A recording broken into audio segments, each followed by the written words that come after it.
Es decir, tuvimos que aprender del triste caso y de tantos fallecimientos y de tantas víctimas para empezar a obtener los desarrollos que hoy afortunadamente disfrutamos. Luis Alfredo Garavito, apodado La Bestia, fue uno de los asesinos seriales más infames de Colombia y del mundo. Pero, ¿era simplemente un criminal más o sufría de alguna condición mental profundamente perturbadora? Hoy, junto al doctor Javier Augusto Rojas, psiquiatra forense, exploraremos el vínculo entre psicopatología y el crimen. Visita nuestro sitio web, suscríbete al canal y dale me gusta a este video si te interesan los temas de criminología y psiquiatría forense.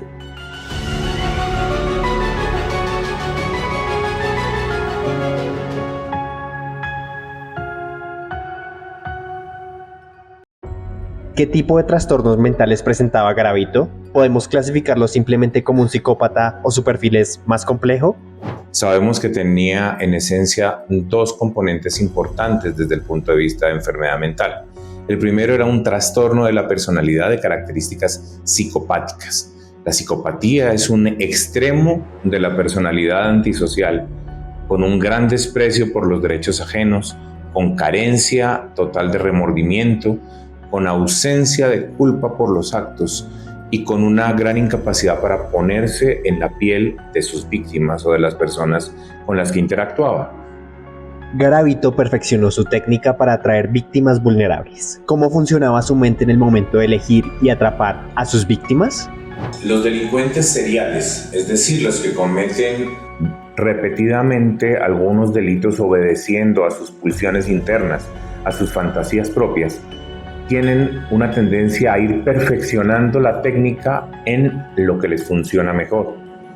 Como el blanco de sus ataques eran niños y preadolescentes en un rango de edad muy específico, él fue desarrollando patrones de comportamiento que le funcionaban muy bien para manipular y engañar a sus víctimas. Es decir, aquello que le va dando utilidad para alcanzar sus objetivos es lo que el criminal empieza a repetir e instaurar como su modus operandi. En este caso, el adoptar fachadas, el asumir personajes falsos como vendedores ambulantes, vendedores de golosinas, incluso personas religiosas como sacerdotes o como pastores, le permitía ganarse la confianza de los niños para que después de haber logrado ese primer paso, pudiera sacarlos de su zona de seguridad, llevarlos a un espacio de confort para el homicida y en ese lugar podía someterlos a los vejámenes, torturas y finalmente poderles dar muerte. ¿Hubo señales de alerta? ¿Es posible evitar que alguien se convierta en un asesino serial?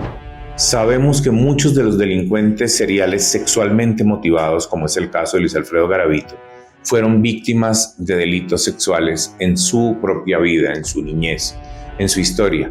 Sin embargo, este solo factor no es suficiente para explicar la gravedad del cuadro. Hay muchas personas que han sido víctimas de delitos sexuales y no por eso desarrollan un patrón de comportamiento de asesinos seriales, de homicidas seriales. Entonces, lo que podemos saber es que probablemente de haber tenido una historia distinta, no hubiera reunido todos los patrones de vulnerabilidad que lo fueron convirtiendo en lo que él fue. Tras el caso, la criminología forense en Colombia cambió para siempre. Nuevas herramientas y enfoques surgieron para evitar que una tragedia similar ocurriera nuevamente. Indiscutiblemente, el caso de Luis Alfredo Garavito marcó un hito, no solamente en la investigación de los delitos seriales, del delito en general en Colombia. Se marcó una huella imborrable por varias razones.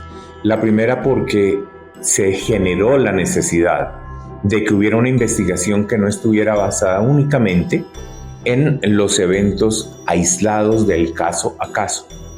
Aumentó la conciencia de las autoridades sobre la necesidad de integrar la información. Cuando un homicida está migrando para evitar ser detectado, si tenemos bases de datos unificadas en todo el país, va a ser más fácil darnos cuenta de que hay un serial. En ese momento histórico, tuvieron que ocurrir muchísimas muertes de niños, hasta casi alcanzar el nivel total de los delitos cometidos por él, para darnos cuenta que estábamos enfrentando a un delincuente serial. Pero por demás, esto generó tanta necesidad y tanto interés en las agencias investigativas que en todas las personas que querían parar esta secuencia atroz generó una motivación inicialmente individual que permitió después desarrollos colectivos. De esta situación surgió, por ejemplo, la necesidad de crear unidades de perfilación criminal en el país, de análisis de comportamiento criminal en el país. Surgió la necesidad de asociar casos entre sí. Es decir, tuvimos que aprender del triste caso y de tantos fallecimientos y de tantas víctimas para empezar a obtener los desarrollos que hoy afortunadamente disfrutamos. El crimen y la psicopatología son complejos y multifactoriales. El caso de Garavito nos deja una enseñanza sobre el papel de la ciencia forense en la comprensión del mal. ¿Qué opinas tú? Déjanos tu opinión en los comentarios. Suscríbete al canal y dale me gusta para seguir teniendo más contenido como este.